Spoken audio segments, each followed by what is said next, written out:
The greed of humanity is nothing new, and like any of the other deadly sins, it can have devastating consequences when acted upon. In March 2008, in a small campus town in North Carolina, this sin would be acted on in a very harrowing manner, thus creating a tragedy which left an emotional scar on thousands of people. But what precisely happened to Eve Carson? How did she end up falling victim? And what evidence was left behind to catch her killers?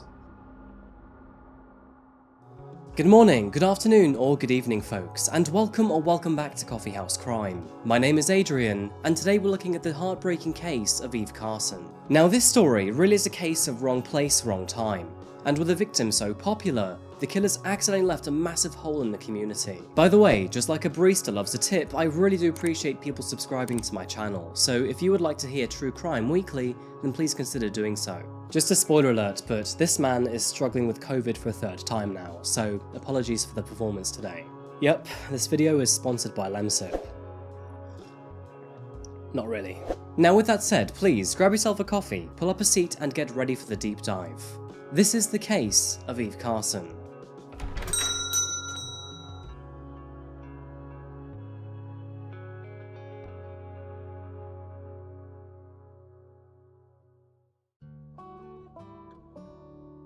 Today we're returning to the US and to one of its eastern coastline states. It's home to the Wright brothers, Krispy Kreme and the Great Smoky Mountains. And so with that said, welcome to Carolina folks. To keep things relatively short and sweet, the Tar Heel state has many good things going for itself. Despite it currently ranking 14th in the list of most poverty-ridden states, North Carolina's booming business industry is pulling it in a more positive financial direction. STEM industries are on the rise, and thanks to its pleasant and warm climate, many are making the move over here. But unfortunately, this is only in its cities and built-up areas. The wealth divide between urban and country has escalated in recent years, and this state is a primary example of the ever-growing great urbanization effect. Drive into the state's capital, Raleigh, and you'll see plenty of development going on here. Its core industries include financial services, medical and pharmaceuticals, and in recent years it has become a major player in biotech and similar high-tech research. This is due to its continuous investment in medical research and educational facilities, with Wake Med, UNC Rex Healthcare, and the University of North Carolina all being some of the city's top employers. Drive out to the west of Raleigh's borders and south of its neighbour Durham, and you'll come across a town named Chapel Hill. With a population of 62,000 residents, it primarily serves as home to a campus of the University of North Carolina. Now, this town is pertinent to our case. And why, you may ask? Well, that's because it's home to the main person in our story. As you would expect from most university towns, living in Chapel Hill offers residents an urban-suburban atmosphere. Most of the people here tend to rent their homes. And with so many restaurants, coffee shops, and parks, it is no wonder why this place has such a small-town vibe. Chapel Hill has several great places to grab a coffee, or so I've been told, and with so many parks and creeks around, it offers fantastic walking trails in the springtime. To be honest with you, I can see the potential in being a student here. The rent is cheap, the schools are well known, and there's plenty of things to do here. Satisfaction rates for those who actually attend university are impressively high here too. And as for the crime rate, it's below national average. Those who aren't employed by the university are used to the students and their parties, and otherwise they enjoy a very peaceful and safe community. Which is probably why, on March the 5th, 2008, everyone was shocked to hear the news. It was around 5 AM that morning that a resident in the area of Hillcrest Circle, which is located northeast of Chapel Hill and UNC, was awoken to a terrifying situation. After hearing a single gunshot, a woman's scream rang out from beyond the tree line, and following this already chilling sound were 3 more gunshots in rapid succession. Orange County 911, this is Rob. Hi, I think I just heard gunshots outside. Okay. How many shots did you hear? 4. You heard 4? I think so, yeah. Okay. Did you see anyone by chance? No, I mean, I was laying awake in bed. Yes, ma'am. Okay. All right, you want to speak to an officer about this? Well, I don't know. Orange County 911, this is Scream and 3 shots. Sound like a young woman. Okay, you said you heard gunshots? 3 gunshots. How long ago did this happen? 5 seconds. And you said you heard a female scream. Did anything like this ever happen before? I've heard gunshots before. I don't think I've heard screaming. Understandably too scared to investigate, the resident dialed 911 immediately, and officers responding to the call were met with a stomach-churning scene. A body was found lying near the intersection of Hillcrest Road and Hillcrest Circle. The victim was a young woman likely in her 20s. No identifying information was found at the scene, however, meaning it was possible that the murder had been motivated by robbery. Whoever had shot this woman clearly had no regard for human life. She'd been shot several times with a handgun. At a height of 5'5" and 138 pounds, or 1 meter 66 and 62 kilograms, the young woman was fairly petite in size. And based on her age, it was likely that she was a student studying at the local campus. And sadly, these assumptions would turn out to be factual. Once the news broke out across Chapel Hill, word spread around the town like wildfire. And after realizing that their housemate hadn't returned home overnight, several students contacted the police for potential reassurance. Now, unfortunately, that reassurance never arrived, and after a visual examination of the body, they were able to confirm that it belonged to their housemate, and her name was Eve Carson. A student at the University of North Carolina, Eve Carson was well-loved, well-known, and very successful to say the least. She served as student body president, and to add to this, was a recipient of the Morehead Cain Scholarship. Beginning with her backstory, Eve was born on November 19, 1985 in Athens, Georgia. Her mother, Teresa, and father, Bob Carson, were loving parents that provided a solid start to her childhood. And alongside her brother, Andrew, the four remained in Athens throughout her junior years. Now, this is no overstatement, but Eve was one of the most exemplary students any school or parent could ask for. And not only was she a straight-A student, but she was very popular with her peers too. While attending Clark Central High School, Eve was elected to become student body president after receiving 55% of all total votes. Not only that, but she was also her year's valedictorian, a title served to the highest performing student of the year. Intelligence aside, she was well loved by her friends and trusted by her peers and teachers. And winning the student president elections is probably enough to prove her popularity and likability. Now, they say that pictures paint 1,000 words. So instead of listening to me rambling, here's an archived video of Eve welcoming students back to the UNC. Hey y'all, my name is Eve Carson and I'm your student body president. It's great to be in Chapel Hill. If you're a returning student, can't wait to see you again. If you're a new student, welcome to the Carolina family. So this is the Student Government Office, room 2501 in the new Student Union, and as your representation, this office is here for you. We've got computers you can use, there's a printing station, there's another printer on the other side, and here we've got a lot of people moving in.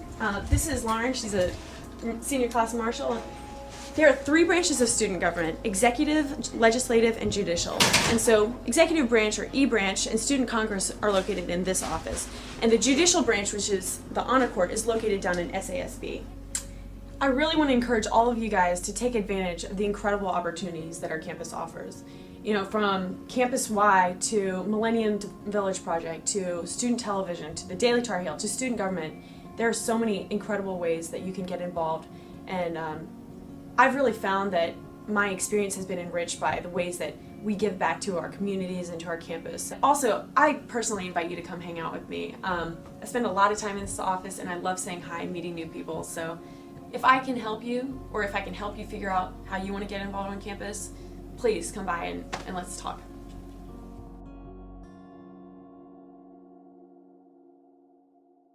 But Eve Carson's service extended well beyond her curricular studies. As part of the Morehead Summer Enrichment Program, she volunteered to work during her summer holidays in Ecuador, Egypt, and Ghana. While there, she worked as a medical assistant in the countryside, volunteered to work on a coffee farm, and taught some locals basic computer skills. As you can likely imagine, Eve was more than capable of getting into the likes of Princeton and Yale. In fact, she was even offered scholarships for both of them, which honestly is an insanely talented achievement. However, in true Eve fashion, she made the decision to attend a public school instead. This decision led her to North Carolina in the autumn of 2004. And under the prestigious Moorhead Scholarship, she attended UNC to study pre-medicine, majoring in both political science and biology. During college, Eve led numerous organizations and service projects, leading her to eventually being selected to be a North Carolina Fellow and take part in a 4-year leadership program. In addition to all of this, she tutored students at Frank Porter Graham Elementary School and Githens Middle School. She also worked with Girls on the Run, which is a program that helps build confidence and empowerment in young women. In short, Eve really was extraordinary. She was a natural-born leader,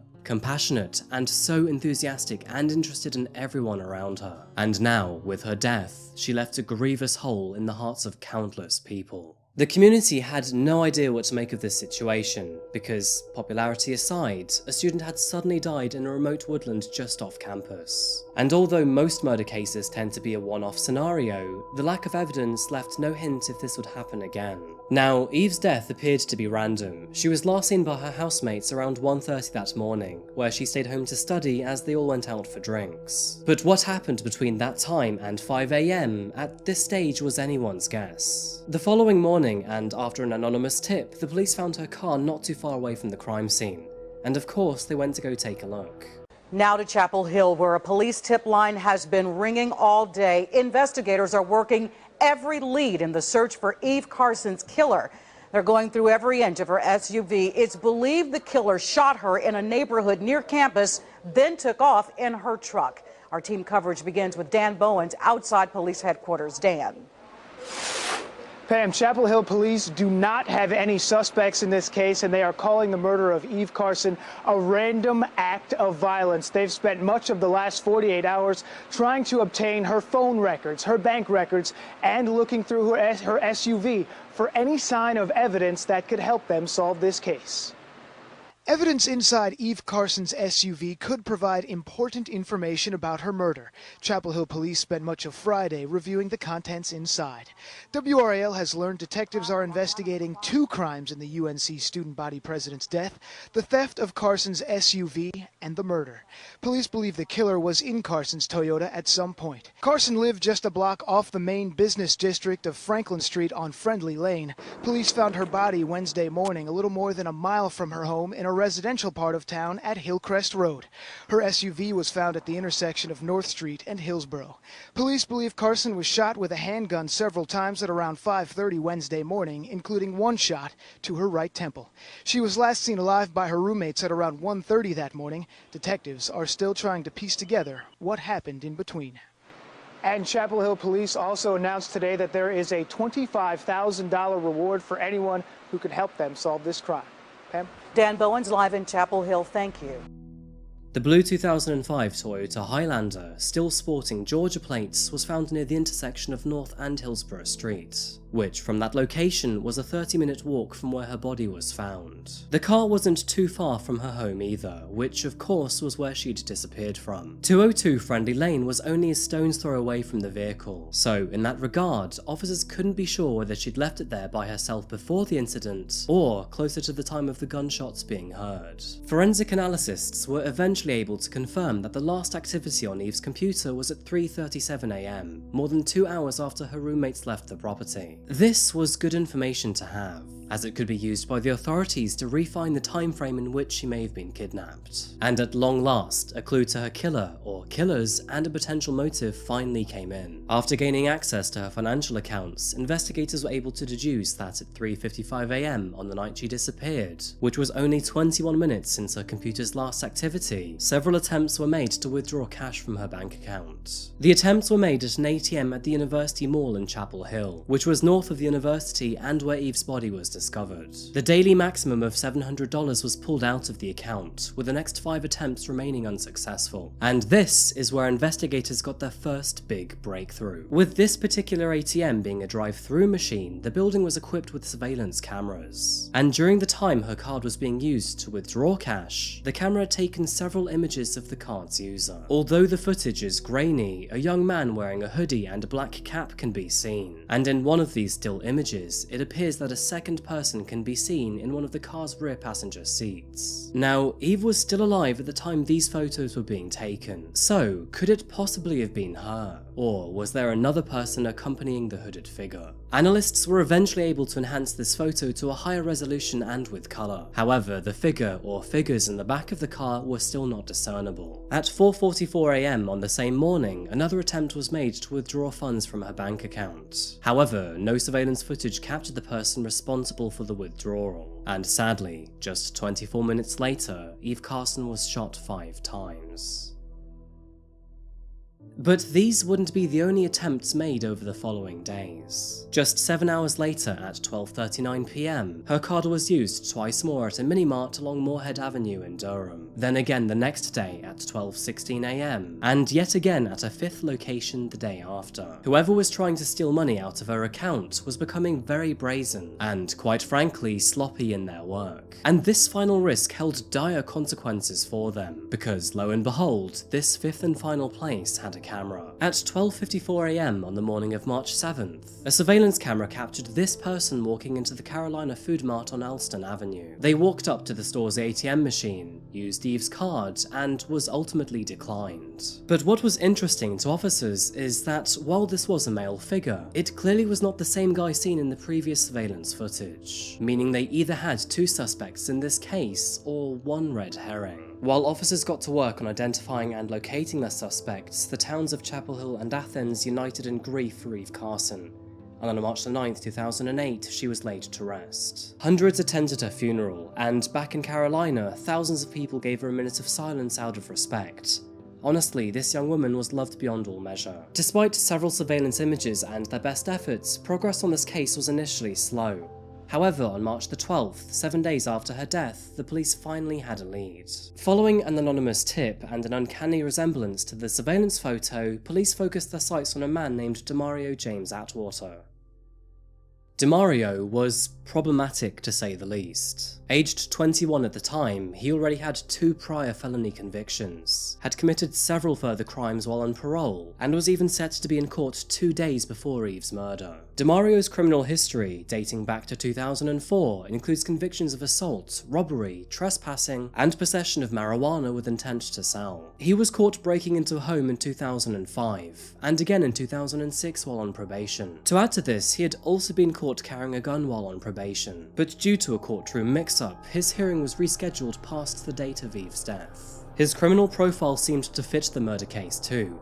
It was hard to argue that Demario was not the man in the surveillance footage captured at the Carolina Food Mart on Alston Avenue. And to add to this, Demario didn't live far from the crime scene either, residing on Rosedale Avenue in Durham, which was just northeast of Chapel Hill. And after learning that he was friends with another man named Lawrence Alvin Lovett, detectives noticed that he looked extraordinarily like the other suspect from the bank surveillance footage. Both Lawrence and Demario were high school dropouts from Durham, and since they both attended the same school, their connection to one another made sense. And so, on the morning of March 12, 2008, police officers decided to pay Demario a little visit.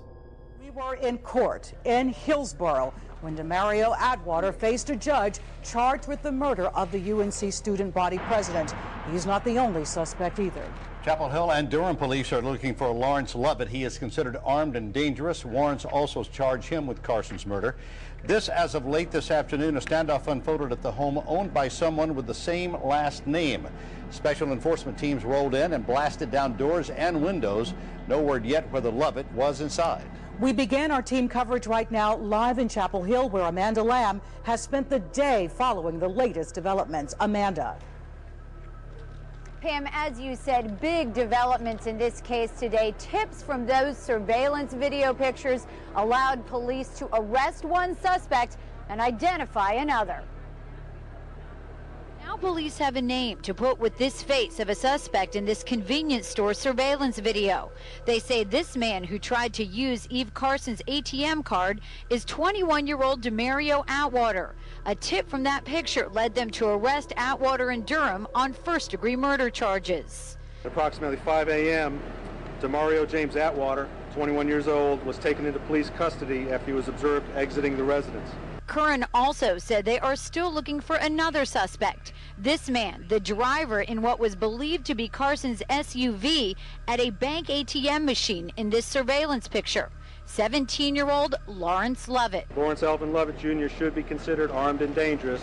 we would encourage citizens not to approach him if they see him. Just 1 week after Carson was found shot to death in a neighborhood near UNC's campus, Chapel Hill Mayor Kevin Foy thanked the police for their hard work, but reminded everyone that a cloud of grief still lingers here. As encouraging as the developments today are, we are still a community in grief. We have come together during this difficult time to comfort each other and to help heal our community. But we also still must offer comfort to a family in mourning.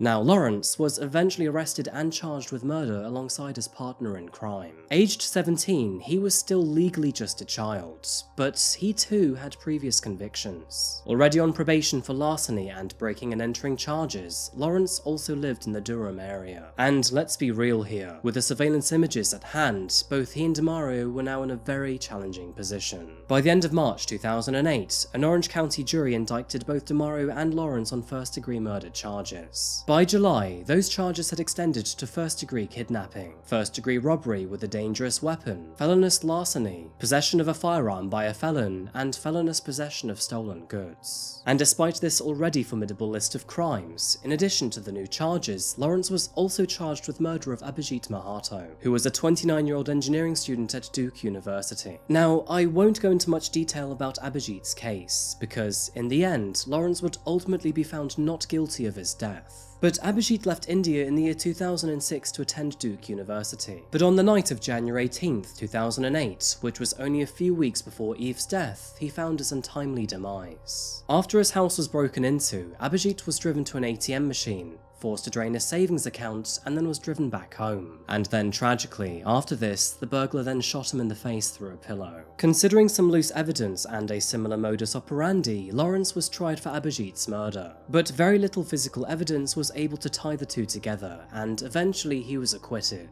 And to this day, Abhijit Mahato's murder is still unsolved. Moving back to Eve Carson's case, prosecutors were gearing up to try both DeMario and Lawrence for her murder, and of course they would be tried separately. As an adult, DeMario was facing the death penalty. However, for Lawrence, because he was 17 at the time, would not face such a sentence. But with multiple crime scenes and a case so complex, it would take both prosecutors and the defense many years to gather their evidence for the trial. And what they would eventually unearth over the course of 2 years was a very cruel, callous and cold story, which was built around greed and, tragically, random selection. It all started in the early morning hours of March 5th, 2008. Eve had made the decision to stay home and revise, leaving her alone at home while her housemates went out for a few drinks at around 1:30 AM. At around 3:30 that morning, and around the corner on East Rosemary Street, another student was on the phone in her car. That is when she noticed two men, which were Lawrence and DeMario, staring at her. Concerned for her safety, she drove away, and peering through her rearview mirror as she left, she noticed them walking towards Friendly Lane, which of course was Eve's street. Cell phone data confirms that Lawrence's phone made several connections to a cell tower nearby. It turns out that the two of them were looking out for easy targets. Out on bond, they were both very low on cash, and figured that they'd steal the money they need rather than earn it in an honest manner. Both Lawrence and DeMario had no idea who Eve was, and neither did she know them. They had never met her before in their lives, and had no former tip-off or clue of her existence. But when they saw her studying alone at home, they decided that she was vulnerable to their wicked plan, and that she was going to be their victim. Within minutes, they had broken into her home, threatened her at gunpoint, and hauled her outside to her car. And we know from her computer's activity that this happened at around 3:37 AM. Lawrence and DeMario then kidnapped her, putting her in the back seat of her SUV as they went to withdraw money from multiple ATMs. This included the one on Willow Drive, where these surveillance images were captured. At 4:44 AM, a second ATM was tried at Northgate Mall, but since they'd already withdrawn her daily limit, no more could be taken. After several attempts, they then ordered her to walk with them through a wooded neighborhood, and that is when they reached the intersection between Hillcrest Circle and Hillcrest Road. When Eve realized that they were going to kill her, she responded by asking them to pray with her, but instead the two men opened fire. She took 4 shots from 2 handguns, before finally being shot with a sawn-off shotgun. Lawrence and DeMario then fled the scene, leaving her body to be found by officers later that morning. They had brutally claimed the life of a bright, beautiful young woman, all in the name of epoxy several $100s each. Warrants later confirmed that $1,400 had been taken from her account, which was the maximum that could be withdrawn in a 48-hour time frame. Once authorities captured DeMario, he did confess that he was the one in the surveillance footage, and would later tell officers that Lawrence was his accomplice. Beginning with DeMario, he avoided a full trial by pleading guilty to all federal charges put against him, and even apologized to Eve's parents in court. As a result, on September 23rd, 2010, he was given a life sentence with an additional 30 years behind bars, and since he pleaded guilty himself, he would avoid the death penalty. Lawrence took a different approach. He pleaded not guilty to state charges of first-degree murder, first-degree kidnapping, first-degree armed robbery, felonious larceny, and felonious possession of stolen goods. For this decision, he was asked to face the judge and jury in a trial, which began in December 2011. But after this 2-week trial, Lawrence was found guilty on all charges, and was therefore sentenced to life in prison without the possibility of parole. There were complications to this case, however. On February 5th, 2013, the North Carolina Court of Appeals vacated Lawrence's life sentence and ordered a new sentencing hearing. They cited that a mandatory sentence of life in prison without parole for defendants under 18 at the time of a crime is cruel and unusual punishment. And so, on June 3rd, 2011, a second trial was held. During this time, Lawrence said, "You know, people make mistakes. Nobody is perfect. I'm not the monster that y'all made me out to be. I know this has been a traumatic ordeal for everybody involved. For that, I send my condolences to everybody who's been affected by it. If it means anything to anybody, it means something to me." After very careful deliberation and taking Lawrence's, powerful statement to heart, the judge once again found him guilty on all charges, and sentenced him to life in prison without the possibility of parole. In my opinion, the only right outcome, given the nature of his foul actions. Since being thrown behind bars, Lawrence has made 7 further infractions. Safe to say he's not done himself any favours. Not that it matters anyway, he will never be a free man again. Now, usually I'd argue that someone so young has the chance to learn from their mistakes. Fully grown adults are rarely the same as when they were 17. But Lawrence seems to be one of those rare exceptions. He seems rotten right through to the core, with no chance of rehabilitation. With the murder of Abhijit aside, there does seem to be several other strange side notes to this case. Beginning with DeMario, but several months after his arrest, his stepbrother Shelton was shot dead. While attending a house party in the late hours of 8th of November 2008, he and another friend were shot in the back while leaving the front door. Shelton was a good kid, and he was not following the same troubled path his older brother had taken, and understandably, the news devastated their mother. In the space of 1 year, she had lost 2 of her sons. Moving back to Eve, her death highlighted an ugly flaw in the judicial system. During the time of her murder, both of her killers were on probation, and neither was being adequately monitored during this time frame. And furthermore, probation officers failed to revoke DeMario's probation after learning he had violated their agreed rules. The probation officers did finally catch up with DeMario in February 2008. An arrest warrant was served in his name, where he was subsequently jailed. But after posting a $10,000 bond, DeMario was freed once again, pending a court hearing on March the 3rd. As said before, this court hearing was postponed by 4 weeks following a courtroom mix-up. But that new date would never arrive, as 2 days later, Eve Carson was murdered. It is alleged that DeMario was hell-bent on recovering the $10,000 he had lost to his bond, and this was the main reason and motivation to robbing Eve. Now, it takes a special kind of stupid to try and fix a crime with another crime. We really are talking about morons here. But I guess that's why so many of these stories exist, because at the end of the day, people are just people. And the worst of us are vicious idiots. Unfortunately, this case could have been avoided had it not been for the sloppy work of probation officers. And the consequence to all of this was the life of Eve Carson. Eve was, and still is, I should say, an extraordinary woman. Those who knew her described her as someone who glowed with joy, was extremely compassionate, and genuinely cared for others. She was enthusiastic and hardworking, and expressed her selflessness through countless hours of charity work. Not just at home, but abroad during her summer holidays too. Eve actively made connections with everyone around her, and through the dozens of public videos of her online, it is abundantly clear that she put others before herself. And even in her final minutes, she made the best out of her situation by asking Lawrence and DeMario to pray with her. To honor her life, life, the University of North Carolina established the Eve Carson Scholarship, which is student-run and awarded annually to 2 juniors at the University of North Carolina. It's intended to allow students to give more back to UNC by removing some of the financial burden inflicted through tuition fees. I am sure this is intentional, as the scholarship was Eve's idea in the first place. In the months leading up to her death, and while student president, she'd been fighting for such an idea. Eve posthumously received the Chancellor's Award for the most outstanding woman in her senior class, and was also granted the Distinguished Young Alumnus Award. Her funeral brought hundreds together, and her service in Chapel Hill was reportedly attended by up to 10,000 people. And still, to this day, many remember her face and name around campus. It's hard to tell where Eve would be now if her life hadn't been cruelly cut so short. She was interested in science policy, and planned to pursue further higher education after graduating from UNC. She also accepted a job at McKinsey & Company as a management consultant. As you can see, the young woman was clearly destined for a great career. As we all know, and as this story has taught us, we can't ultimately control what happens to us in life. However, there are a variety of things we can do to better our situation, and as for Eve, she always made the best out of hers.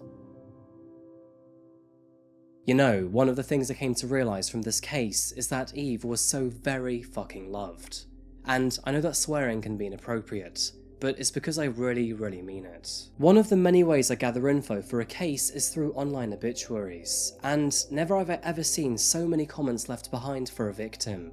For Eve, it was almost 1,000. The 15-year anniversary of her death comes just a few days after posting this video, and even still, she receives several comments per month. And even after speaking to several people living in the local area, they've confirmed that Eve is still well known around the campus. Sadly, Eve's life is a story that will forever remain unwritten, a story that was destined for great success and positivity, but ultimately was lost for several $100s. I'm gonna wrap this one up here, folks. I think I've pretty much nailed the story, but of course I could have gone on much longer about her success and achievements. My question for you is, what do you think about this case? Do you think that if the probation officer spent more time on Demario and Lawrence, could this have all avoided Eve's death? And another question for you, but many people still argue that Abhijit was murdered by Lawrence. So, do you think he did it? Anyway folks, that is all from me today, and thank you so much for watching another video by Coffee House Crime. If you haven't subscribed yet to the channel, I really do appreciate it, and it really does help me out. I'm back again very soon for another video, likely after this whole COVID spell is gone. Until that moment arrives though, remember to look after yourself, look after each other, and of course, stay safe. Thank you, and goodbye.